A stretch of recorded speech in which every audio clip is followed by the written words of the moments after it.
Bien, pues ahora sí ya está grabando para si alguno llega un poquito más tarde o lo quiere revisar después. Ahí está como siempre en el Classroom, ¿no? Entonces, bueno, también voy a empezar a compartir la pantalla. La clase de hoy a lo mejor podríamos hacerla un poco más rápida en el sentido en que solo son las aplicaciones, ¿no? Ya no vamos a revisar en este momento conceptos nuevos, ¿no? Nada más es como para integrar todo lo que hemos visto hasta el momento, ¿no? La clase del lunes, ahora sí ya es para, déjenme, tienes que tener alguien pendiente por agregar. La clase del lunes ahora sí va a ser el tema nuevo, como les había dicho, un poquito ver la interpretación que le podemos dar a segundas derivadas para aplicaciones de funciones de varias variables, ¿no? Que sería ver máximos, mínimos, concavidades y ese tipo de cosas, ¿no? Ya, sin contar la clase de hoy, pues nos quedan tres clases, ¿no? El próximo lunes voy a dejar una tarea, ya saben, ¿no? Generalmente dejo la tarea de lo que estamos viendo en esa semana para que vayamos avanzando a la par. Pero el siguiente lunes voy a dejar una tarea que más que nada se refiere a estas segundas derivadas, donde esa tarea ya no va a formar parte de su calificación completa, ¿no? O sea, en el sentido de que ustedes ya no tendrán que entregarla y tienen una calificación, pues ya con lo que hayan sacado en el promedio, ¿no? Sin embargo, si alguien necesita subir calificación, alguna tarea que haya entregado de forma, bueno, que no la haya entregado o que haya entregado tarde, que los ayudantes ya no se la calificaron, entonces podría ser una forma de subir, ¿no? O igual, si nada más quieren subir, también puede ser, ¿no? Pero bueno, si no tiene esa necesidad, de todos modos, eh, sería bueno que la revisaran, nada más para que se dé una idea de cómo se trabaja. Vamos a discutir de un elemento que se llama el hessiano, que va a ser muy útil en Mate 3, ¿no? Bueno, una herramienta similar se utiliza en Mate 3 para hacer cambios de variables, pero bueno, eso ya me estoy adelantando hasta el siguiente semestre, ¿no? Bien, entonces, como les decía, vamos a revisar esto, cómo podemos obtener el plano tangente y el concepto de diferenciales que ya habían visto un poquito de pasar, ¿no? También el plano tangente de alguna forma ya lo vimos, pero nada, vamos a formalizar este concepto, ¿no? Supongamos que, por ejemplo, tenemos una superficie en donde hacemos un corte de forma que tenemos una superficie de nivel, ¿no?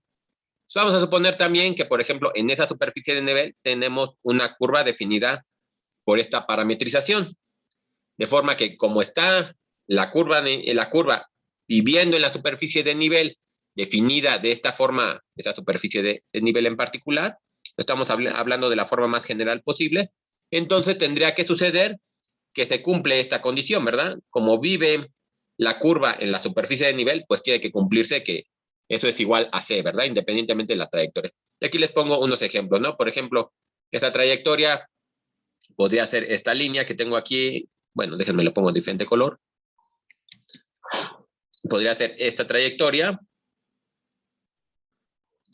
está sobre la superficie, vamos a pensar que esta es la superficie, o podría tener esta otra trayectoria, ¿no? Las dos trayectorias viven en la superficie, ¿no? Están pegadas, ¿no? Esa es la idea, ¿no? De forma más general posible. Entonces, si nosotros derivamos esa expresión con respecto, déjenme cambiar el que siempre utilizo, que derivamos esta expresión con respecto a la variable independiente, que en este caso sería t, entonces obviamente de este lado me queda 0, ¿verdad? Y de este lado tendría que aplicar regla de la cadena porque f depende de g, de h y de k, y cada una de estas funciones dependen de t, ¿no? Del parámetro, ¿no? Entonces, aplicamos tal cual regla de la cadena, como ya la conocemos, y reescribimos como habíamos dicho que nos convenía reescribir esta notación de vectores y de producto escalar, ¿no? De forma que ya tenemos, como ya habíamos llegado en otro caso, tenemos el gradiente de f y tenemos la derivada de r con respecto de t, ¿no? Esta era r, y se ve que tengo la derivada de g, la derivada de h y la derivada de k, ¿no? Entonces eso va a dar la derivada de r. Y como ya habíamos visto también nosotros, cuando estuvimos estudiando funciones vectoriales, eso lo puedo ver como la tangente, ¿verdad? Si quisiera definir un vector tangente, pues podría hasta normalizarlo y todo lo que ya habíamos trabajado, ¿no? Pero de momento lo que tengo es que entonces el vector tangente de esta curva y el vector gradiente, como estoy sacando el producto escalar y me da 0, yo lo que puedo ver es que tienen que ser perpendiculares, ¿no? Entonces, todas las tangentes que se generen a todas las curvas que yo puedo tener van a ser perpendiculares, ¿verdad? Porque ahorita lo tenemos en el caso general. Entonces, por ejemplo, para esta curva que tengo en azul, tengo su vector tangente que le llamé aquí, bueno, que le llaman aquí B2, o para esta curva de acá, la curva en verde, tengo su vector tangente que le llaman B1, y se fijan, puedo tener miles de otros vectores, ¿no? De forma que se puede generar todo un plano. Todos esos vectores van a vivir en un plano y todos esos vectores van a ser perpendiculares al gradiente, ¿no? Entonces tengo una forma de definir un plano. Yo había visto, y con las ecuaciones que vimos del plano, que solamente necesito un vector perpendicular al plano y un punto por donde pase este plano para definirlo, ¿no? Esa es básicamente la definición del plano, ¿no? Que ya lo estuvimos discutiendo mucho, ¿no? Entonces, decimos que el vector normal es paralelo o tiene la misma dirección del vector gradiente, que es el que nos interesa ahorita, ¿no? Y también habíamos visto, entonces, que el plano tangente de esta superficie de nivel en este punto se puede definir de esta manera, ¿no? Esa es básicamente la definición del plano, ¿no? Puede definir de esta manera. Y lo mismo que la recta normal, se puede, bueno, para esta superficie, en este punto, se puede definir con estos tres valores, ¿no? Ya habíamos dicho quién era x0, y0 y z0, y cómo a través de la derivada podíamos nosotros aquí definir la dirección, ¿no? Porque ya habíamos visto que el vector gradiente es perpendicular y si es paralelo al vector normal, entonces tiene que tener las componentes la misma característica, ¿no? La misma dirección. Entonces, de forma muy fácil podemos definir este plano y este vector normal, ¿no? Entonces aquí, nada más para que lo vean de forma más simple, vamos a ver un ejemplo, ¿no? De estos elementos matemáticos, ¿no? Pero bien, entonces vamos a sacar el plano tangente y la recta normal a la superficie definida de esta manera, x cuadrada más y cuadrada más z menos 9 igual a 0, es decir, un paraboloide que abre hacia abajo como lo tengo aquí escrito, y lo queremos encontrar en el punto 1,2,4, ¿no? Entonces, lo que tenemos que hacer primero es encontrar los vectores o las componentes que nos definen la dirección del plano, ¿no? Entonces sacamos el vector gradiente, ¿no? Rápidamente aquí se ve que es 2x más 2y más k evaluado en el punto P0, ¿no? Y eso sería 2, 4 y k. Bueno, perdón, es que en principio se supone que ya me voy recuperando, pero ya amanecí con la tos, todo lo que da. Ahí voy, ahí voy.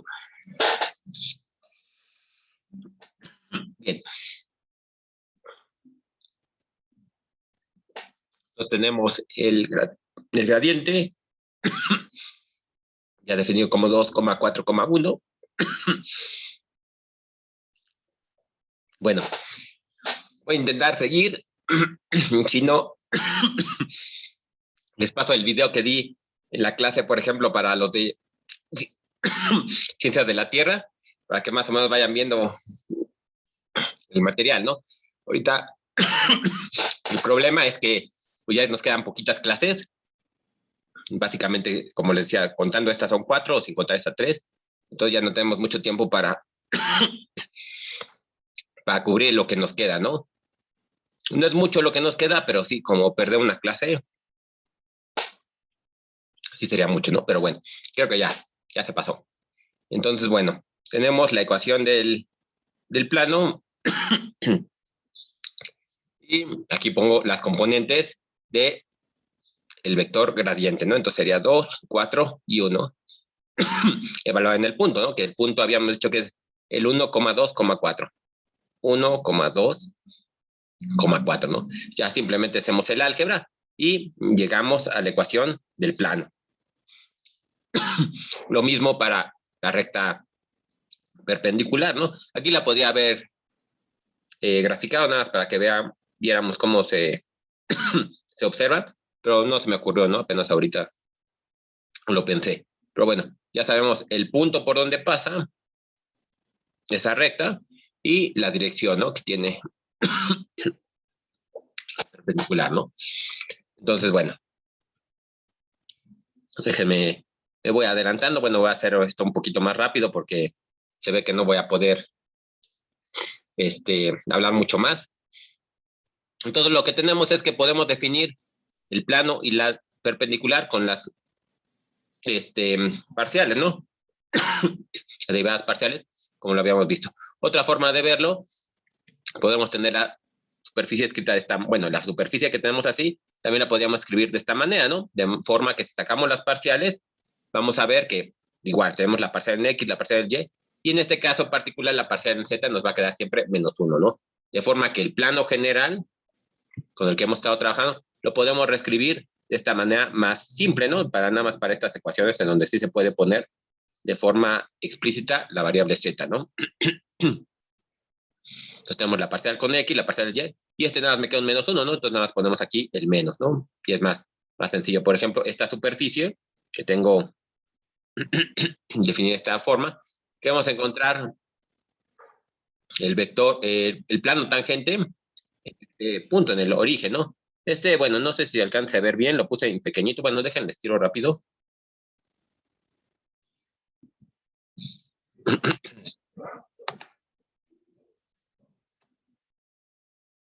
La función. Entonces, lo que queremos ver es en el origen, ¿no? En este punto.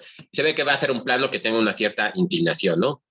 Digo, ahí, si tienen posibilidad, grafíquenlo con, bueno, el programa que ustedes prefieran, nada más para que le echen un ojo a cómo se ve la gráfica. Ahora déjenme luego esto pequeñito de nuevo.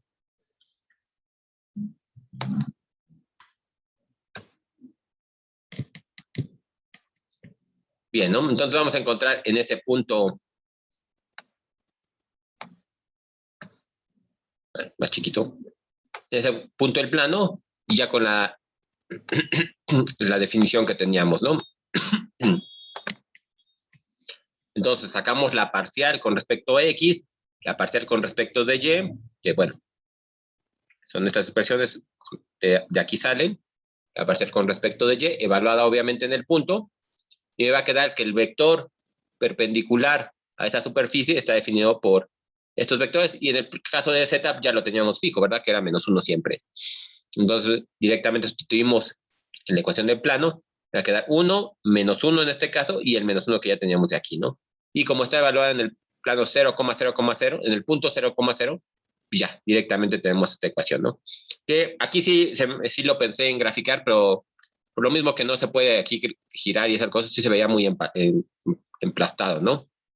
Cubría el plano a la superficie, entonces mejor ya lo dejé así, pero si pueden, si tienen tiempo, grafiquen los dos para que vean que efectivamente con esta definición se genera un plano que es tangente a ese punto, a la superficie, ¿no? Entonces, bueno, aquí hay otro ejemplo. Déjenme, me voy a ir un poquito más rápido, ahorita que recupere la voz. Pero chequen, ¿no? Chequen estos ejercicios. Por ejemplo, tengo estas dos superficies. Una es un cilindro vertical de radio raíz de 2. Y aquí tengo un plano que los dos están cortando, ¿no? Al cortar ese cilindro al plano se me forma una elipse. Y aquí lo que estamos pidiendo, bueno, lo que pide el problema es encontrar la recta tangente a esa curva que se genera de la intersección, es decir, a la elipse, ¿no? Entonces, bueno, la cosa es, por ejemplo, vean que el gradiente de F y el gradiente de G son vectores perpendiculares, ¿no? Por ejemplo, si queremos el vector perpendicular al cilindro, me va a quedar en esta dirección, ¿no? Y el vector perpendicular al plano me va a quedar en esa dirección, hacia arriba, ¿no? Entonces, si queremos un vector que sea perpendicular a ellos dos, es decir, el que es tangente a la curva, a la elipse, sacamos el producto vectorial de estos dos gradientes, ¿verdad? Y ya me va a dar este vector que tengo aquí, y ese es el que me va a servir para definir la dirección de la recta tangente, ¿no? Entonces, Si muy rápidamente, vamos a calcular en este punto, sacamos el gradiente de f, el gradiente de g, lo evaluamos en el punto y obtenemos entonces estos vectores. O queremos obtener entonces el producto vectorial, lo pongo en su forma determinante y llegamos a esta definición, ¿no? Que entonces me está estableciendo la dirección de la recta, ¿no? La recta que es tangente a la curva. Entonces los valores los sustituimos, ¿no? Este 2, el menos 2 y este otro menos 2, ¿no? Y ya sabemos que pasa por el punto 1,1,3, ¿no? Ya muy sencillo podemos encontrar la recta que es tangente, ¿no? A esa superficie. Bien, eso le digo, nada más eran aplicaciones del plano, como ya lo habíamos visto. Déjenme paso más a esta parte que me interesa un poquito más porque es lo que les estaba a ustedes, bueno, que les causó un poquito de ruido, ¿no? Que sería como la aproximación, ¿no? Ahorita de entrada lo que queremos ver es cómo podríamos hacer una aproximación a una superficie cualquiera, ¿no? Como lo hicimos en el cálculo de una variable, nosotros podríamos una curva aproximada por una recta, una recta simplemente, y una aproximación a primer orden, que sabíamos que si estamos en un intervalo muy pequeñito, podríamos nosotros ver en lugar de utilizar la curva, utilizar la recta, y era más fácil de evaluar, ¿no? En este caso, por ejemplo, en lugar de utilizar la superficie, podemos utilizar un plano, y esa va a ser exactamente la misma idea, ¿no? Que podamos, en un intervalo pequeñito, obviamente ahora en 2 dimensiones, que podamos utilizar el plano en lugar de la superficie, y que sea más fácil de calcular, ¿no? Entonces, aquí, por ejemplo, lo que habíamos visto cuando teníamos cálculo de una variable, es que lo podíamos ver así, el diferencial o el cambio de la función en una cierta dirección está definido por la derivada y qué tanto nos movimos, ¿no? En este caso, por ejemplo, yo podría una superficie general, una superficie f cualquiera, yo me podría mover en la dirección de un cierto vector y me muevo nada más un incremento ds, ¿no? En este caso, como nada más me estoy restringiendo a la dirección del vector, lo tomo como derivada completa, ¿no? Ahora, si quisiéramos hacerlo para más variables, ya de forma explícita, pues obviamente, si antes utilizaba la derivada, ahora voy a utilizar el gradiente, ¿no? Que el gradiente me está diciendo las derivadas en cada una de las direcciones. Como yo quiero ver cómo está comportando en esa dirección en particular, pues utilizamos la derivada direccional.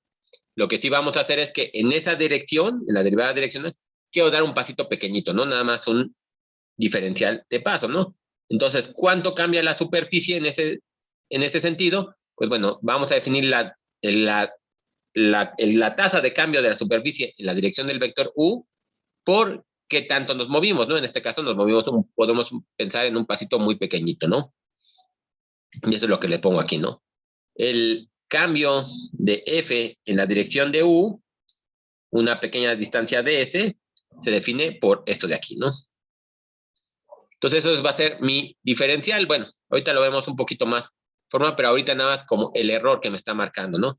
Por ejemplo, digo ya nada más para resolver un problema sencillo, si tenemos que la superficie está definido por esta expresión, yo sé que,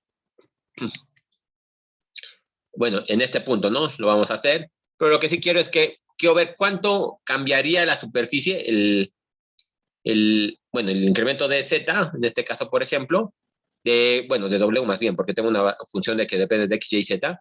Si yo me muevo de este punto a este punto, ¿no? Esto me está definiendo la dirección a donde me estoy moviendo, ¿no? Me define la dirección y lo único que voy a ver es el diferencial que me va a decir cuánto es lo que se incrementó, ¿no?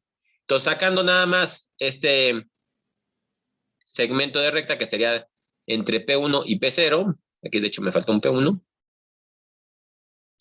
entonces se define de la resta este vector, ¿no? Este vector que me está diciendo la dirección nada más. Obviamente queremos nada más que sea la componente, nada más que me dé la dirección, entonces lo necesitamos normalizar. Normalizado, como ya lo sabemos hacer, pues obtenemos este vector, ¿no? Entonces ahora sí, podemos sacar la tasa de cambio en esa dirección. Para sacar la tasa de cambio, entonces, lo que tenemos que hacer es el gradiente de f y sacamos el producto escalar de ese gradiente con este vector, ¿no? Que teníamos, ¿no? Y entonces sabemos que la tasa de cambio va a ser esta de acá. Obviamente este lo tenemos de forma general, ¿no? Si damos un paso, Esto es lo que está cambiando, pero en este caso queremos hacer un paso ya predeterminado, muy pequeñito, que va a ser de 0.1, ¿no? En este caso particular, para este ejemplo, queremos dar pasos de 0.1. Entonces, lo que tendríamos que hacer, ¿no? ¿Cuándo cambió la función? Si me moviera un pasito de 0.1 unidades, ¿no? En esa dirección, en la dirección de U. Entonces, simplemente multiplicamos la tasa de cambio por el paso, como lo habíamos definido, por el DS, y entonces me va a decir que se cambió esta magnitud, ¿no? Obviamente, yo ya había establecido que estaba decreciendo la superficie, ¿no? Esta superficie no la podemos visualizar porque está en R4. Lo que sí sabía es que iba decrementándose el valor, ¿no? Entonces, si yo lo único que voy a hacer es moverme un pedacito muy chiquito, pues tiene sentido que se mantenga el signo, ¿no? Lo único que hice es que nada más me movió un pedazo muy, muy pequeñito, ¿no? Entonces, el cambio, eso sí, hay que tenerlo muy claro, ¿no? No es lo que vale la función en ese punto, ¿no? Es lo que se varió. En este caso, decrementó su valor, pero es el cambio de la función, ¿no? Estamos en R4, puede seguir lo mismo en R3 o en la dimensión que estemos, ¿no? Y con relación a eso, entonces, podemos ahora sí irnos más específicamente a ver las aproximaciones que les decía. Ahorita nada definimos el diferencial, que nos dice cuánto está cambiando. Pero entonces, obviamente, como lo hicimos, yo aquí voy a poner la figurita para a lo mejor que sea más claro. Nosotros tenemos una curva aquí en una variable, ¿no? Y a esa curva le podíamos ajustar una recta, ¿no? Aquí de forma que en el punto X0 fueran tangente, ¿no? Pero si yo, por ejemplo, quisiera ver, aquí vamos a poner que esto es f de x0. Si yo quisiera ver, por ejemplo, cuánto es f de x1, pensando en que esto de aquí es x1, entonces a lo mejor en lugar de calcular este valor de aquí, calculo este valor de acá. Yo sé que aquí en mi dibujo a lo mejor se ve un poco exagerado, pero para que se vea, ¿no? Obviamente intentaríamos que más bien x1 sea muy pegadito a x0, ¿no? Lo pongo ahorita separado para que se vea mejor. Pero entonces, exactamente es lo que queremos ver, ¿no? En lugar de ver todo este incremento, ahí, en lugar de ver, déjenme lo pongo esta línea para que sea más fácil. En lugar de ver todo este incremento que tuvimos de pasar de f de x0 a f de x1, lo que voy a medir es el incremento que hubo de f de x0 a este valor que sería la línea evaluada en x1, ¿verdad? Yo sé que tengo que considerar un error que voy a suponer que es pequeño si estamos suficientemente cercanos, ¿no? Y eso es lo que estuvieron viendo con Carlos, ¿no? Entonces querían encontrar esta diferencia de la superficie. Digo, ahorita lo hice el dibujo en una dimensión, pero lo podríamos hacer exactamente igual en dos dimensiones, ¿no? La superficie que estoy yo estudiando y un plano tangente a él, ¿no? Y voy a ver el error que haya entre estos dos valores, ¿no? Entonces, como yo quiero ver la diferencia con el plano, tenemos que utilizar la ecuación del plano, ¿verdad? En este caso, acuérdense que esto de aquí, como lo habíamos visto en las otras, esto me definía un delta X, estaba dado como X menos X0, ¿no? Y este de aquí era un Y menos Y0, ¿no? Entonces era exactamente la ecuación del plano más un cierto error, ¿no? Que es igualito como lo tenemos aquí, ¿no? Entonces va a ser la ecuación de la recta en este caso más un cierto error aquí. Lo mismo va a ser en el plano. Digo, lo dibujo en una dimensión porque es más sencillo para mí, ¿no? Obviamente lo que vamos a pedir es que estos tiendan a 0 cuando el valor de delta X y de delta Y tiende a 0 también, ¿no? Es que estemos muy, muy pegaditos, ¿no? Y entonces, con relación a esto, nosotros podríamos, aquí nada más, si se fijan, de aquí a acá, nada más lo reescribo, ¿no? Aquí podría decir que entonces el valor de la función en cualquier punto X, Y sería aproximadamente igual, que me lo pongo otro color, aproximadamente igual al valor de la función evaluada en el punto más el valor del plano, ¿verdad? Y considerando ya ese error que va a ser muy pequeñito, ¿verdad? Entonces aquí, por ejemplo, bueno, aquí vamos a poner un ejemplo, pero aquí pongo la gráfica de este ejemplo, ¿no? Por ejemplo, aquí se ve en el punto A que quieren calcular el plano. Aquí, por ejemplo, tengo el paraboloide sí, este sí es un paraboloide. Y su recta, su plano tangente en el punto A, ¿no? Se ve, por ejemplo, que casi en todos los puntos se toca, pero cuando nos vamos alejando, pues ya la diferencia entre este y este ya se vuelve, bueno, ya la podemos observar, ¿no? Esa es como la idea, ¿no? Siempre vamos a querer entonces trabajar en una región alrededor de punto, porque sabemos que ahí nuestro error va a ser muy pequeñito. Obviamente tendríamos que ver esa región qué tan pequeña es pequeña, ¿no? O qué tanto nos podemos alejar. Pero eso va a depender de lo que podamos nosotros soportar de error, ¿no? Entonces, por ejemplo, en este caso, vamos a encontrar la aproximación de esta función, ¿no? Tenemos el paraboloide definido de esta manera, que es el que dibujo aquí, y queremos encontrarlo, el plano, la aproximación, en este punto, ¿no?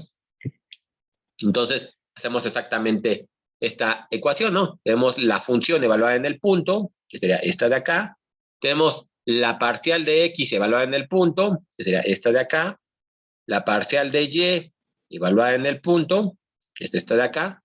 Y todo eso lo ponemos por su respectivo x menos x0, ¿no? En este caso, por ejemplo, entonces decimos que la línea, el plano, que es la aproximación, es estos valores, ¿no? Este de aquí es el 8, y estos valores que salen de las parciales evaluadas en el punto, y tengo este plano, ¿no?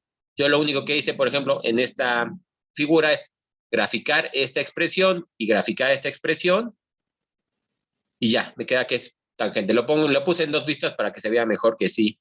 Aquí a lo mejor no se ve tan bien como el de al lado, ahí se ve como es, nada más lo está tocando en un punto, ¿no? Entonces se ve que sí, es una buena forma de encontrar una expresión. Como les decía, pues a lo mejor hay que queremos es ver cuánto nos podemos alejar dependiendo de un error, ¿no? Entonces necesitamos saber cómo podemos determinar este error que podamos manejar, ¿no? Como lo recordarán, cuando lo vimos para una dimensión, lo que habíamos visto es que, bueno, tener la aproximación lineal de una recta más un cierto error que estaba definido por la serie de Taylor, ¿no? Como lo habíamos visto en aquel entonces. La serie de Taylor que me definía el error dependía de las segundas derivadas, ¿no? Entonces vamos a hacerlo aquí igual, ¿no? Vamos a pensar en una cota superior que depende de las segundas derivadas de x, de y la derivada cruzada en este caso, ¿no? Entonces nos quedamos con el más grande de ellos porque, bueno, más o menos nos va a decir cómo se está comportando este error, ¿no? Este error exactamente me está diciendo esto que tengo aquí, ¿no? Que es lo que habíamos platicado. El error me va a decir la diferencia que hay entre la superficie real, lo que yo estoy estudiando, y la aproximación que acabo de obtener, ¿no? El error que tenga entre esos dos es este de acá, ¿no? Y es lo que quisiéramos ver cuánto va a ser a lo más el error que vamos a poder manejar, ¿no? En ese caso, considerando las segundas derivadas, el error lo podemos manejar de esta manera, ¿no? Queda esto un poquito más claro cuando veamos series de Taylor, que en este caso, bueno, por razones de tiempo, más bien va a ser un tema que se los vaya a dejar como trabajo asincrónico para no ocupar mucho tiempo ahí. Ya saben, como recordarán también del semestre pasado, el problema de las series de Taylor es que son muy largas para resolver, ¿no?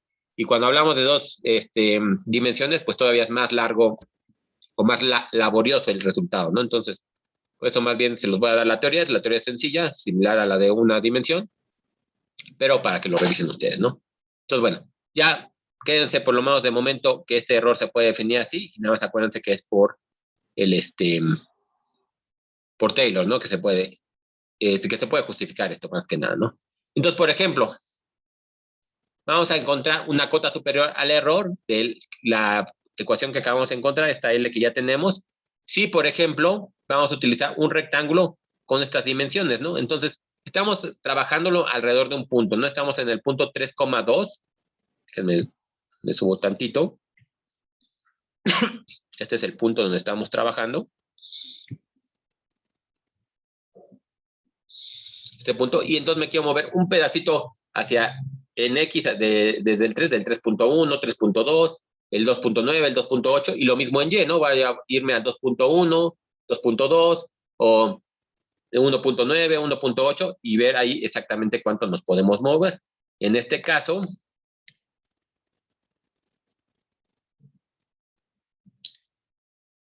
sí, en este caso el error va a ser 0, es que apenas abre el chat. El error va a ser 0 cuando delta X y delta Y tiendan a 0, porque exactamente en ese punto son tangentes, ¿verdad? Y queremos que ahí se junten, ¿no? Exactamente van a estar tocándose, ¿no? Conforme nos apuntemos, obviamente cuando el límite no tiende a 0, que se pasó, cuando nos alejemos un poquitito, o sea, puede ser, nos alejamos de X0.000001, ya es diferente de 0, pero todavía estamos, bueno, ya tenemos una una cierta distancia ya podríamos asignar un error, ¿no? Pero sí, en el caso límite, pensaríamos que el error va a ser 0. Bueno, entonces les digo, estamos en un rectangulito definido con estas unidades, ¿no? Por ejemplo, en este caso particular, yo lo podría entender en el que es un error de 0.1 y 0.1, o sea, me voy a mover desde 3.1 a lo más, 2.9 para el otro lado, 1.1 y 1.9, ¿no? O sea, va a ser un rectangulito alrededor, digo, sería que lo dibujáramos en el plano XY, pero aquí para que lo pueda yo visualizar, quedaría una cosa así, ¿no? Alrededor de ese punto, de este rectangulito, nos vamos a mover y queremos ver cuál va a ser el error máximo que yo tenga cuando me mueva en ese rectangulito. Esa va a ser la zona donde yo pueda aplicar la aproximación que hice, ¿no? Y entonces ya, directamente, calculamos segundas derivadas, aquí queda muy sencillo. Esta segunda, ay, ya me moví mucho. Aquí, segunda derivada con respecto de x de acá, entonces me quedaría 2. La segunda derivada con respecto de y, para esta derivada me quedaría nada más 1. Y la derivada cruzada, por ejemplo, de esta derivada con respecto a x y sacar la derivada con respecto a y, me quedaría menos 1, ¿verdad? Aquí se ve.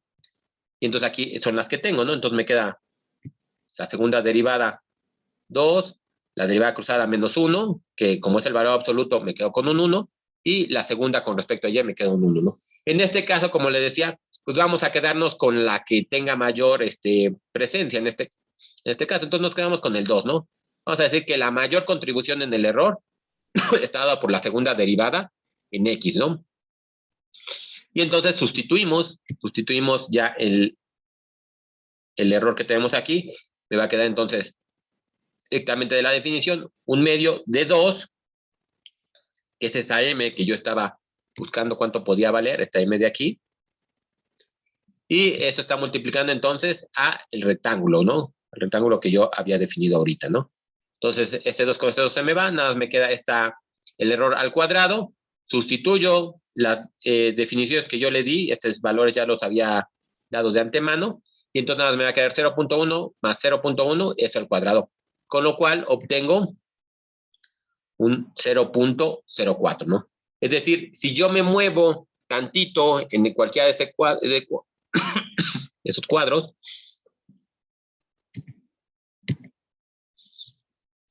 ahí, déjenme mover un poquito más. Si me muevo para acá, me muevo para acá, o para acá, o para acá, que sería lo máximo que yo puedo moverme en este rectangulito. A lo más la diferencia, bueno, la diferencia de la función con el plano va a ser de 0.04. Si lo queremos ver como un porcentaje, nada más porque luego es más fácil visualizar este error con porcentaje, se fijan, pensando en que estoy alrededor de este valor de la función, tengo un error de 0.05, ¿no? Entonces, pues sería cosa de ver de la aplicación que estoy resolviendo si puedo aceptar errores de 0.5. Si puedo aceptarlos, entonces, pues qué mejor que en lugar de ir trabajando con esta expresión, que sea un poco más compleja, pues mejor trabajamos con esta expresión, ¿verdad? Con esta que tenemos aquí. Acuérdense, aquí estamos obviamente pensando en que nos va a interesar cuando estemos haciendo problemas muy complejos. Siempre, bueno, como ustedes lo saben mejor que yo, en computación lo que nos interesa también, nos interesan muchas cosas, pero una de las cosas es optimizar el tiempo de cómputo. Entonces, si podemos aceptar un cierto error y le decimos a la computadora que resuelva un sistema mucho más sencillo, pues mucho mejor, ¿no? Aquí estamos pensando obviamente en problemas de dos variables, que a lo mejor no están muy completo, muy problemático, pero piensen a lo mejor en una superficie que tenga 20 variables, ¿no? Estas 20 variables también podemos encontrar un hiperplano que sea tangente a la superficie, y entonces ahora esas 20 variables nada más van a ser lineales pensando en el plano, ¿no? Va a ser mucho más fácil para la computadora. Y si queremos hacer iteraciones, hay cosas que le lleven más tiempo, pues sí, mucho mejor hacer este tipo de cosas, ¿no? Obviamente lo estamos pensando para cosas más complejas, ¿no? Pero esa es la importancia de que podamos calcular el error, ¿no? Siempre va a ser importante en eso, ¿no? Bueno, no sé si van a seguir conmigo ya en otro caso, porque ya en principio va a ser en presencial, por ejemplo, esa parte. Pero, por ejemplo, algo que llego a ver mucho en Mate 4 es solución de ecuaciones diferenciales por computadora, ¿no? Y ahí nos interesa mucho poder cuantificar el error o que encontremos un algoritmo para minimizarlo, ¿no? Pero obviamente para poder minimizar este error necesitamos primero conocer el error como tal y ya con respecto a eso podemos iterar y disminuirlo, ¿no? Algo bastante, bueno, a mí me gusta mucho porque, bueno, a lo mejor es a lo que me dedico, pero me interesa este tipo de soluciones, ¿no? Eso sería los métodos, lo que se conoce como métodos numéricos. Hay muchos libros, si quieren echarles un ojo luego ahí a los libros de métodos numéricos que resuelven este tipo de problemas por la computación, ¿no? Porque hay una cosa que es muy importante, por ejemplo, en física, es que obviamente los problemas que se podrían resolver analíticamente, pues ya básicamente están todos resueltos. Entonces ahora lo que nos queda es resolver problemas con ayuda de la computadora, que son problemas muy complejos que necesitamos cómo resolver. Y obviamente también los fenómenos que podemos estudiar en el universo, pues siempre queremos cómo están evolucionando. Cómo está evolucionando nos está diciendo cómo estaba cambiando una variable con respecto al tiempo, es decir, una derivada temporal. Como podemos tener una cosa súper compleja, pues podemos hacer esta derivada numéricamente, considerando el error que podemos aportar ahí, ¿no? Entonces son de las cosas que se hacen, sistemas de ecuaciones diferenciales por solución numérica, es algo bastante interesante, ¿no? Digo, para los que les guste por ahí, y obviamente se necesita mucho programa. Digo, yo lo hago en Python porque no soy tan bueno. Alguna vez llevé un curso de C, pero yo creo que ya se me olvidó todo lo que sabía de C, ¿no? Obviamente es mucho más rápido C, pero bueno, para lo que yo hago, suficiente Python, ¿no? Ya llego a utilizar también MATLAB en alguna ocasión, pero todavía es mucho más lento, entonces ahí me quedo. Pero bueno, eso ya ustedes lo verán en Mate 4. Bien, entonces ya tenemos estas aproximaciones, pero vamos a seguir trabajando con estas diferenciales que nos están dando estas aproximaciones, ¿no? Que son las que ustedes necesitan revisar, ¿no? Como ya habíamos visto, entonces, esta diferencial la podemos entender como esta diferencia entre la función y el incremento, un pasito que dimos, ¿no? Por ejemplo, hace rato lo hicimos pensando más bien que vamos a verlo con el plano y la superficie. En otro caso podríamos ver, por ejemplo, pues bueno, yo lo utilizo mucho en ciencias de datos porque es el que sé usar. También estaba viendo un poquito de R, pero no sé. Ahí sí, todavía no sé, yo creo que también porque apenas conozco un poquito de eso. No he visto cuál sabe mejor, o sea, ocupa R para hacer el estudio o Pandas para importar los datos y hacer el estudio igual, pero no he visto todavía si haya una ventaja en utilizar Python para ciencias de datos, o sea, mejor R o haya algún otro mejor, ¿no? Yo hago así cosas muy, muy sencillas, pero bueno, para lo que hago me sirve bastante bien y es el que sé utilizar, ¿no? También para ciencias de datos. Por ahí, si les interesa, también tengo libros de R y de Python para estadística, que básicamente es ciencia de datos, o Big Data, lo que le llaman. Regresiones lineales, que es básicamente lo que se tiende a hacer ahí, pero pues sí, ahí no sé bien si sea lo mejor, pero sí es lo que he visto que se ocupa mucho, ¿no? Y lo que también hay muchos, pueden ver en Coursera, hay unos cursos bastante buenos. Yo ahí aprendí más que nada con los cursos de Coursera, que aprovechen que son gratis, ahorita todavía la universidad nos los está regalando, entonces aprovechen porque hasta salen con su certificado, ¿no? Ya para que digan que saben utilizar, que saben hacer ese tipo de operaciones, ¿no? Y en principio son muy bien pagadas, ¿no? Yo a mí nunca me lo han pagado, pero en principio son bien pagadas. Bien, entonces, como les decía, ¿no? En lugar de ver cómo lo estamos haciendo la aproximación del plano con la superficie, vamos a ver como ejemplo si nos moviéramos sobre, nada más si hacemos un pasito, cómo cambiaría esta superficie, el incremento, cuánto sería, ¿no? Aquí, por ejemplo, viéndolo en una variable, podríamos ver cómo cambia Y, si lo vemos en dos variables sería cómo cambia Z, y así lo podemos seguir viendo, ¿no? Pero entonces, vamos a ver, por ejemplo, si vamos de este punto, si vamos del punto x0, y0 al punto x0 más delta x, y0 más delta y, ¿no? Que sería exactamente lo mismo, ¿no? Si esperamos que ese delta x y esa delta y tienda a cero, pues tendríamos que tener un error o una diferencia a cero, ¿no? En este caso, ¿no? Este delta tendería a cero, ¿no? Considerando que estos deltas se definen de esta forma, ¿no? Entonces, por ejemplo, si quisiéramos esa diferencia también hacerla con el plano en lugar de la superficie, aquí lo estamos haciendo con la superficie, ¿no? Pero aquí también lo podremos hacer con el plano, ¿no? Nada más ver la diferencia, el plano en un punto, al plano, el punto x0 y 0, que exactamente sabemos que el plano en ese punto es exactamente la superficie, entonces lo podríamos definir de esta manera, ¿no? Aquí nada más visto como como el incremento, ¿no? Cómo cambia ese plano, ¿no? Y eso es lo que nos define la diferencial. El diferencial del incremento en la variable, por ejemplo, z en este caso, depende de la parcial con respecto de x, la parcial con respecto de y evaluada en el punto y el paso que dimos, ¿no? El paso que dimos en x y el paso que dimos en y, ¿no?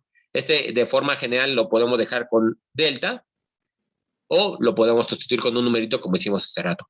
Obviamente, estos deltas también los vamos a tender a hacer chiquito y como recordarán también, los deltas, cuando lo vimos con las sumas de Riemann, estos deltas cuando lo hacemos tender a cero, pues mejor lo cambiamos para poder conocer bien cuándo hay uno, cuándo es uno, cuándo es el otro, cuando estoy haciendo el límite, pues lo cambio por de minúscula, ¿verdad?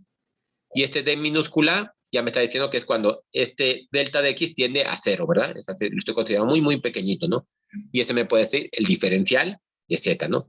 Y entonces podemos darle esa definición, ¿no? Si nos vemos de este punto a este otro punto que está definido por x0 más delta de x, y0 más delta de y, se podría entender como esta expresión, ¿no?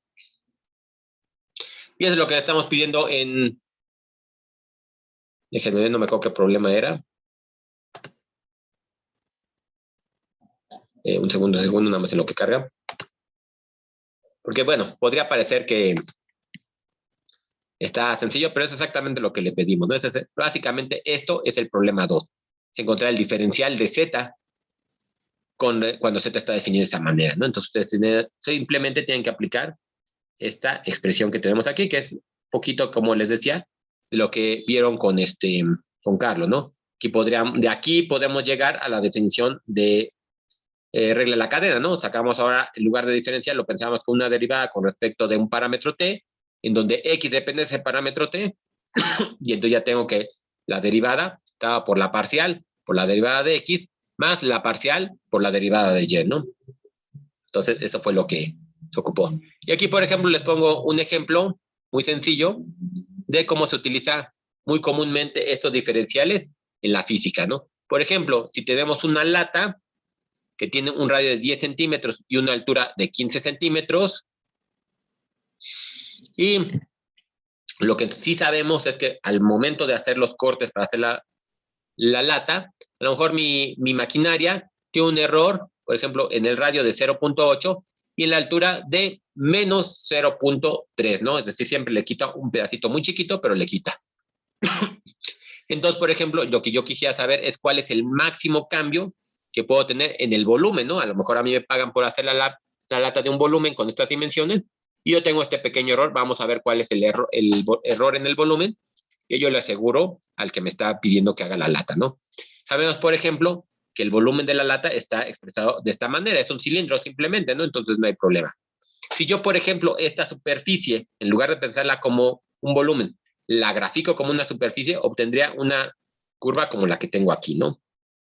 Aquí la puse a este lado a ver si se podía ver este punto, ¿no? Este punto de aquí sería el punto que yo tengo 10,15, ¿no? Bueno, 10,15 más su correspondiente z, ¿no? Ese punto, y quiero ver exactamente, por ejemplo, cuando yo me mueva en la dirección de R 0.08 y en la dirección de H menos 0.3, ¿qué es lo que va a pasar con el volumen, no?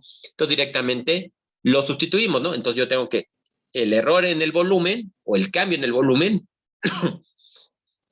va a estar dado por estas expresiones, ¿no? Que ya sé que una es la parcial con respecto de R, otro es la parcial con respecto de H, por su correspondiente cambio o pasito que dimos en R y en H, ¿no? Entonces, directamente hacemos la derivada parcial, estoy derivada con respecto a R, entonces me queda dos veces esta expresión, y aquí estoy derivada con respecto a H, entonces nada más me queda esta expresión, ¿no? Lo multiplico por el dr y el dh, sustituyo los valores, y me va a quedar exactamente esto de aquí, ¿no? Entonces, el error va a ser que el volumen va a ser 6pi unidades menor que el que tendría una lata sin error, ¿no? Y eso, bueno, es importante, como sea, nada más se reporta, ¿no? Esto, entonces lo que me está diciendo, a pesar que lo está haciendo un poquito, el radio que lo estoy tomando un poquito más grande, el error en la altura es suficientemente grande para que haga que el volumen disminuyó. Y así es como se toma siempre en la física, cuando están tomando mediciones. Supongo que les tocó a ustedes cuando estaban en la prepa, un poquito de esto, de lo que se conoce esto como propagación de incertidumbres. Que ustedes nada hacen la medición, miden una mesa, miden un cilindro como por ejemplo esto, y quieren calcular la incertidumbre en el volumen, ¿no? Generalmente, por ejemplo, en física, como no sabemos estas expresiones que tenemos aquí, en general, si son positivas o negativas, se le pone el más menos, ¿no? Entonces, por ejemplo, aquí, si lo consideramos de manera general, podríamos pensar que el volumen va a tener un error de más menos 6 pi unidades, ¿no? Pero bueno, en este caso particular, pues sí tenemos el signo y entonces eso sería, ¿no? Entonces, bien, aquí ya para tarea, por ejemplo, para ustedes, nada más para que vayan viendo cómo se maneja esto. Déjenme ver, en la tarea no les puse nada así, ¿no? Lo demás fue de regla de cadena y otro de derivada direccional. Entonces, nada más para que lo vayan un poquito estudiando. Una compañía que hace cilindros circulares rectos para almacenar grano y miden esto de altura y esto de radio. Exactamente va a ser un problema muy similar al que hicimos. Ahora lo que quieren ver es qué tan sensibles son los volúmenes del tanque a pequeñas variaciones en la altura y el radio. Es decir, cuando hay un cambio en el radio y un cambio en la altura, ¿qué tanto va a cambiar el volumen? Entonces aquí lo que quiero para este problema es que me digan esta expresión, ¿no? La expresión que me diga qué tanto cambia el volumen cuando tenga pequeños cambios en el radio y en la altura, ¿no? Entonces, más o menos piensen así como se los ahorita planteé, piensen cómo sería la solución. Eso es bastante... Sí, ahí tendríamos que meter cifras significativas pensando en cuántas, cómo estamos calculando los radios, ¿no? Por ejemplo, si el radio lo damos en centímetros en este caso, pues la menor distancia que puedo obtener. En este caso, por ejemplo, cuando estoy obteniendo las mediciones, estas mediciones que, si yo tuviera con por ejemplo, con un flexómetro, ¿no? El que tienen en su casa para medir, ¿no? Que tiene una incertidumbre, bueno, que tiene una mínima, la cifra mínima que pueden medir es 1 milímetro. Con respecto a eso, ustedes podrían calcular su delta de R, ¿no? Si utilizan el mismo equipo para medir la altura, pues tendrían el mismo error, ¿no? En este caso, por ejemplo, se utiliza la mitad de la mínima escala, ¿no? Entonces, esa delta de R y ese delta de H sería medio milímetro, ¿no? Y así es como podrían ver la medición que obtuvieron, más o menos el error que te da este medio milímetro en radio y en la altura, ¿no? Exactamente así es como se maneja. Diferentes equipos van a tener diferentes errores. Los analógicos, por ejemplo, es lo más sencillo. Cuando trabajamos con equipo electrónico, pues hay que trabajar más bien con porcentajes, pero bueno, allá nos estamos yendo a un curso de física que no es ahorita lo que estamos manejando, ¿no? Entonces, bueno, piensen en este problema 2 que les decía nada más para ver cómo se plantearía la ecuación. Y aquí, por ejemplo, ya para terminar, les puse cómo sería la aproximación lineal, por ejemplo, en un sistema con más variables, ¿no? Si lo tenemos con un sistema de 3 variables en este punto, pues exactamente sería eso, ¿no? Calculo el error en X, en Y y en Z, ¿no? Aquí lo estamos viendo así porque estamos pensando en un objeto que vive en el espacio. Pero como les decía, ¿no? Aquí como el ejemplo pasado, lo podemos ver para un objeto que tenga a lo mejor diferentes simetrías y cómo yo voy aportando cada una de las variables. Entonces, esto, si se fijan, no tiene un límite, ¿no? En lo que podemos ir estableciendo, ¿no? Podemos tomar tantas variables como querramos y nada más estamos pensando en hiperplanos que estamos aproximando, ¿no? Que es también un poquito de lo que hace en este análisis estadístico para ajuste de rectas, ajuste de planos o ajuste de hiperplanos, ¿no? Cuando tenemos, por ejemplo, que queremos ver la variación bueno, es que eso lo acabo de hacer hace poquito, la oximetría que pudiéramos ver cómo varía con respecto a el número de inspiraciones, a la frecuencia cardíaca, a la persona que tanta actividad hace, pues podemos ir metiendo tantas variables como querramos. Y obviamente eso nos puede dar una superficie o una curva o una tan compleja como querramos.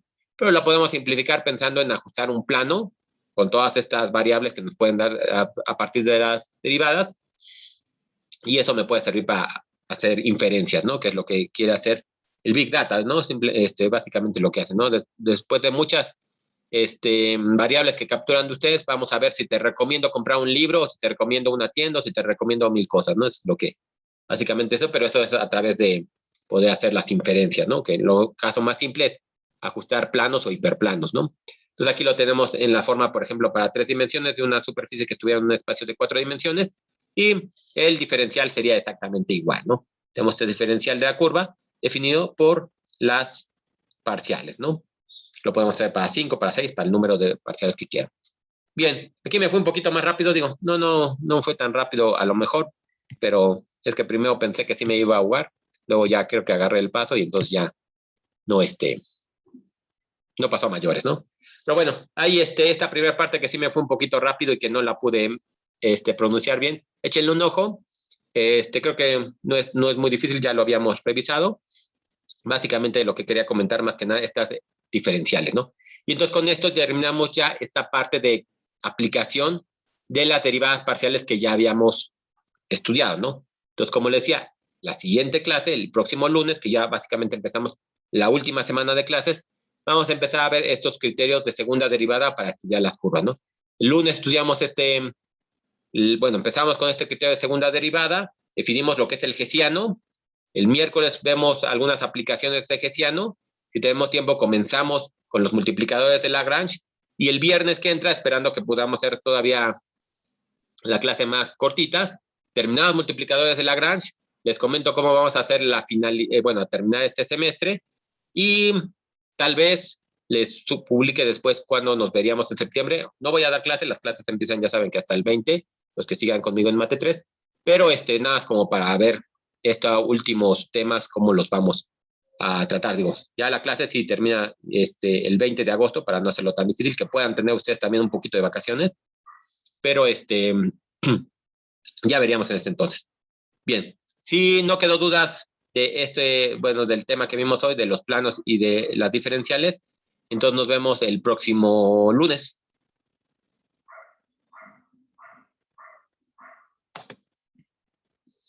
Ah, sí, tareas, otra vez, tarea ya no quedaría ninguna. Entregan esta tarea 6 el próximo lunes y la evaluación total sería con esas primeras tareas. Voy a subir otras dos, de hecho, pero esas ya van a ser opcionales. Van a ser opcionales en el sentido de que si quieren subir calificación, aparte de la tarea de vectores, las pueden entregar. No van a ser tareas muy difíciles, pero las pueden entregar para subir más calificación. O si no necesitan eso, pues sí que por lo menos echarles un ojo, porque como les decía, les van a ser de mucha utilidad por lo del hessiano, ¿no? Que van a seguir trabajando con él de alguna forma.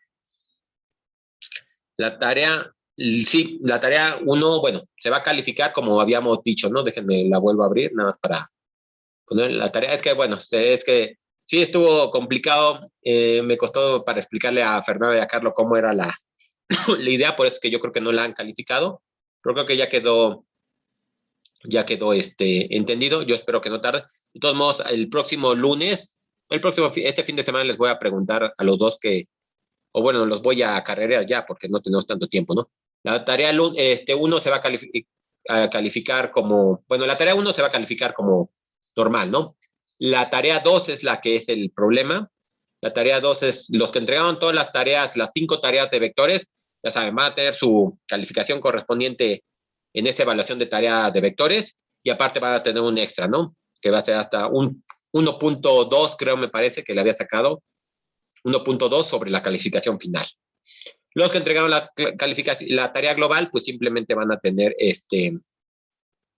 la calificación de vectores normalita, esa no va a haber problema. No creo que tarde ya mucho en tener esa calificación de la tarea global. Los que entregaron tarea global, no creo que tarde mucho en tener la calificación. Los que entregaron las otras 5 tareas, a lo mejor va a tardar un poquito, pero yo espero que ya se apuren en eso. Pero entonces sí, la tarea 1 ya debería estar calificada, se supone que ya están todas evaluadas. La tarea 3 y 4 creo que también ya estoy viendo que están por lo menos en su mayoría calificadas. Sí, en su mayoría, porque sí hay varias que no están calificadas. Bueno, la tarea 5 todavía no, y ya con la tarea 6 terminaríamos. Es decir, ya. Ustedes quieren ser libres a partir del próximo lunes que entreguen su tarea, ya serán libres de esta materia. Digo, no se desaparezcan, por lo menos acompáñenos el resto de clases del miércoles bueno, lunes, miércoles y viernes, nada más para que sepan en qué terminaba la historia. Pero ya, por lo menos ya de tarea ya no se tendrán que preocupar, ¿no? La mayoría de ustedes, por lo menos, sí, estoy seguro. No sé, ¿alguna otra duda?